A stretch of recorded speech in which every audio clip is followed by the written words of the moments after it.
근데 요즘에 주식 관련 유튜브 보면은 더 큰 하락이 찾아오니까 지금이라도 빨리 탈출해라, 그런 자극적인 썸네일이 굉장히 많이 보이는데요. 그거 왜 그런지 알려드릴까요? 결론부터 말씀드리자면 다 조회수 때문에 그래요. 저는 대부분의 투자자분들과 마찬가지로 시장의 장기적인 우상향을 믿는 사람이거든요. 그래서 결국에는 수년이 지나고 나면 또 다시 시장은 전고점을 갱신할 거다, 그렇게 생각합니다. 반갑습니다. 한주주입니다. 제 지인 중에서 작년에 바이오 종목이 급등세를 보여서 뒤늦게 들어갔다가 낭패를 본 분이 있는데요. 그분은 바이오 종목에 크게 뒤인 후에 저에게 이렇게 말했어요. 주주야, 내가 다시는 그 종목 쳐다도 안 볼 거야. 그러다가 얼마 지나서 주가가 다시 고개를 드는 듯 하니까 지난번에 매도한 걸 후회하시면서 다시 또 진입을 하셨고요. 결국에는 주가 반토막으로 손절했습니다. 흔히 있는 일이죠. 저만 해도 비트코인 쳐다도 안 볼 거야 그랬다가 가격이 폭등하면 또 금방 마음이 변하고 그렇습니다. 역사 속에서도 이것과 비슷하게 유명한 사례가 하나 있죠. 그래프 보면서 설명해 드릴게요. 과학자 뉴턴과 음악가 핸델이 주식시장에서 세기의 대결을 펼친 적이 있어요. 뉴턴은 꽤 저점에서 내가 좀 소액만 투자해 볼까 하면서 주식시장에 진입합니다. 그리고 얼마 후에 아싸 돈 벌었다 하면서 기쁘게 시장을 빠져나오죠. 그런데 그가 주식을 전량 처분한 뒤에도 이 남의 주식의 주가는 상승을 멈추지 않았고요. 급기야 6월에는 1000파운드까지 가격이 치솟았어요. 그렇게 3개월 만에 주가가 3배로 뛰어 올랐습니다. 뉴턴의 속은 정말 새까맣게 타들어갔을 거예요. 게다가 자신과 달리 남의 주식을 계속 보유하고 있던 친구들이 이 기간에 어마어마한 부를 쌓는 걸 보고 뉴턴은 속쓰리게 정말 지켜봐야 됐어요. 결국 뉴턴은 1720년 7월에 뒤늦게 주식시장에 다시 뛰어들었어요. 그리고 주가가 하락세로 돌아서니까 이번에는 더 많은 돈을 들여서 주식을 추가로 매입했죠. 물타기 한 거죠. 뉴턴은 이때 과거와 비교도 안 될 만큼 거액을 투자했다고 해요. 심지어 돈을 빌리기까지 했죠. 그야말로 몰빵을 넘어서 레버리지 투자까지 한 거예요. 그리고 얼마 후 뉴턴은 폭락장에서 주식 자산의 90%를 잃게 됩니다. 그리고 이 그래프에는요, 핸델의 주식 투자 시점도 함께 표시가 되어 있는데요. 음악가 핸델이 주식시장에 진입한 시점이 1719년 초쯤인 걸로 나타나 있어요. 그리고 주식시장은 1년여 가까이 꽤 지지부진한 모습을 보이다가 갑자기 어떤 시점에 급격하게 솟아올랐고요. 그리고 1720년 중순에 주가가 피크에 도달하게 됐죠. 놀랍게도 핸델은 이때 고점에 주식을 매도했다고 하네요. 정말 완전 주식 천재의 모습인데요. 어떻게 이게 가능했을까요? 핸델이 만약에 살아있다면 그녀의 이야기를 한번 들어보고 싶습니다. 가끔 이렇게 핸델처럼 예술하는 사람들이요, 이 실물 자산을 투자하는 데 있어서 남다른 감각을 지니고 있는 경우가 많아요. 제 주위에도 예술가가 몇 분 계신데 현물 투자에 있어서 정말 초월적인 감각을 가지고 있는 분들이 있습니다. 이렇게 투자의 세계에는 이성적인 것으로만 설명할 수는 없는 뭔가가 있는 것 같아요. 어쨌든 예술도 하시면서 투자에 관심을 갖는 분이 있다라고 하면 꼭 그분과 친하게 지내시기 바랍니다. 어쨌든 이 남의 주식회사 그래프는요, 지금 우리의 주식시장의 모습을 보여주는 것 같기도 해요. 핸델처럼 정말 나이스 타이밍을 잘 잡아서 치고 빠지면 좋겠지만 그게 이게 현실에서는 쉽지는 않을 거예요. 대부분은 뉴턴과 비슷한 운명을 맞게 되겠죠. 이 남의 주식의 단편적인 그래프만 본다면 굉장히 비극입니다. 하지만 장기 투자를 지향하는 제 눈에는 이 그래프 이후의 세상이 보입니다. 이게 사우스시, 남의 주식이 아니라 우리의 실제 주식시장이라고 하면 어떨까요?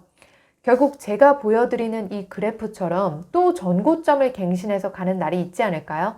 수백여 년의 주식시장의 역사는 이걸 반복해서 보여주고 있어요. 저는 대부분의 투자자분들과 마찬가지로 시장의 장기적인 우상향을 믿는 사람이거든요. 그래서 결국에는 수년이 지나고 나면 또 다시 시장은 전고점을 갱신할 거다, 그렇게 생각합니다. 대부분은 저와 비슷하게 생각을 하시겠지만 막상 투자하실 때는 두려움이 있는 게 사실입니다. 이번에는 좀 다를 수 있지 않을까? 그런 생각 때문이겠죠. 미국 시장이 장기적으로 우상향해 왔지만 이번에는 다르지 않을까, 그렇게 생각이 드실 수도 있어요. 그러나 저는 이번에도 다르지 않다에 한 표를 던집니다. 제가 장기적인 시장의 힘을 믿기 때문에 올해 연말에서 내년 초에 또 다시 주식을 매수할 계획을 세우고 있어요. 무슨 종목을 살 건가? 그거에 대해서는 좀 마음이 갈대처럼 흔들리긴 하는데요. 제 마음이 흔들리는 가장 큰 원인이 바로 환율입니다. 왜냐하면 저는 계속 하던 게 이제 미국 주식 쪽이기 때문에 계속 미국 주식을 사고 싶은데 이게 1,400원대 환율에서는 손이 잘 안 나가더라고요. 그래서 환율이 1,200원대로 혹은 그 아래로 하락하면 QQQ ETF도 한번 투자해보고 싶고요. QQQ는 나스닥 100개 종목 지수를 추종하는 인덱스 ETF입니다. 제가 가진 개별 종목들이 뭐 애플, 테슬라, 아마존, 구글 이런 게 있는데 이런 것들도 저는 굉장히 애정하는 종목들이지만 인덱스 펀드로 구성된 ETF도 꼭 한번 제가 해보고 싶었거든요. 물론 QQQ가 성장주 쪽에 굉장히 치우쳐져 있기 때문에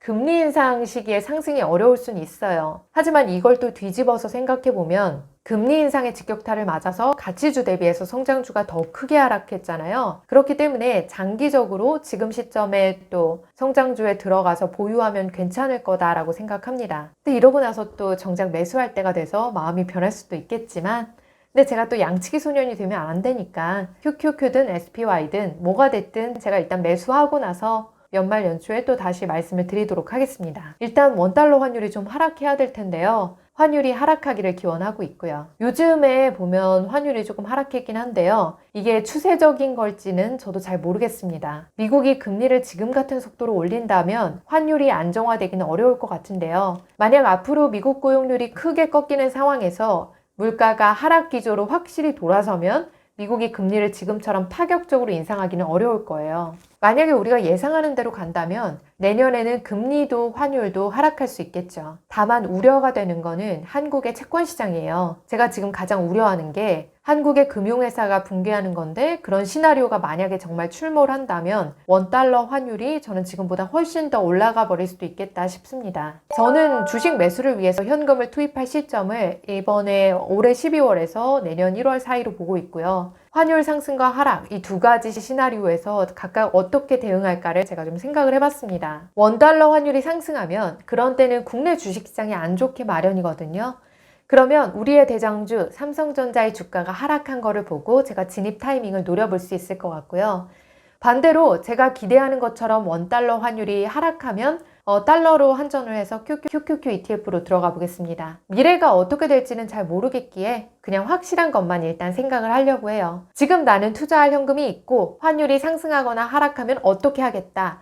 그냥 이렇게만 딱 정해놓고 저는 제가 앞으로 갈 길만 생각하겠습니다. 근데 요즘에 주식 관련 유튜브 보면은 더 큰 하락이 찾아오니까 지금이라도 빨리 탈출해라 그런 자극적인 썸네일이 굉장히 많이 보이는데요. 그거 왜 그런지 알려드릴까요? 결론부터 말씀드리자면 다 조회수 때문에 그래요. 그런 분위기를 조장하는 컨텐츠가 클릭을 부르거든요. 제가 다른 유튜브 채널들에 굉장히 많이 출연하는데 한 담당자 분이 저한테 그러더라고요. 주주님, 요즘에는요 경제위기 관련된 이야기가 굉장히 잘 팔려요. 썸네일에 더 큰 위기가 온다고 쓰면 조회수가 막 날아가더라고요. 이분 말씀처럼 유튜브는 결국 조회수 싸움이잖아요. 근데 위기가 온다고 하면 사람들이 그걸 더 많이 클릭을 하니까 그쪽으로 유도를 하면 유튜브 조회수가 날아간다고 하니까 썸네일이 지금 점점 그렇게 가는 거예요. 그러다 보니까 위기 관련된 컨텐츠가 점점 더 늘어나고 있습니다. 마음이 여린 분들은 지금 이런 상황 속에 정말 주식을 팔아야 되나? 이런 고민을 하고 계시던데요. 이런 분들은 아마도 꽤 고점에 주식을 사셨을 건데 지금 팔면 저점 매도잖아요. 고점에 사서 낮은 시점에 판다 이렇게 되는 건데요. 제가 사라 팔라 왈가왈부할 수는 없지만 제가 사고팔고를 왈가왈부할 수는 없지만 미래의 나에게 후회가 없는 선택을 하시길 바라겠습니다. 이번 하락장이 또 언제까지 이어질까? 그 답은 저도 잘 모르겠습니다. 다만 저는 다들 위기가 오니까 팔아야 된다 이렇게 생각하는 시점에 다른 걸 생각합니다. 왜냐하면 저는 주식을 팔아야 할 이유가 전혀 없으니까요. 일단은 제가 투자하는 이런 기업들의 문제가 없고 당장에 돈을 꺼내 써야 하는 일도 없거든요. 또 저의 투자금이 누구에게 빚진 돈도 아니라 그냥 오롯이 제 자본이기도 하고요. 그래서 저는 매도할 생각은 전혀 하지 않고 있고요. 단지 새로운 자금으로 어떤 곳에 투자할 것인가 그것만 생각하고 있습니다. 적어도 상승장에 투자하는 것보다는 지금 같은 때 주식을 사는 게 더 나을 거 아니에요. 간혹 확실한 저점을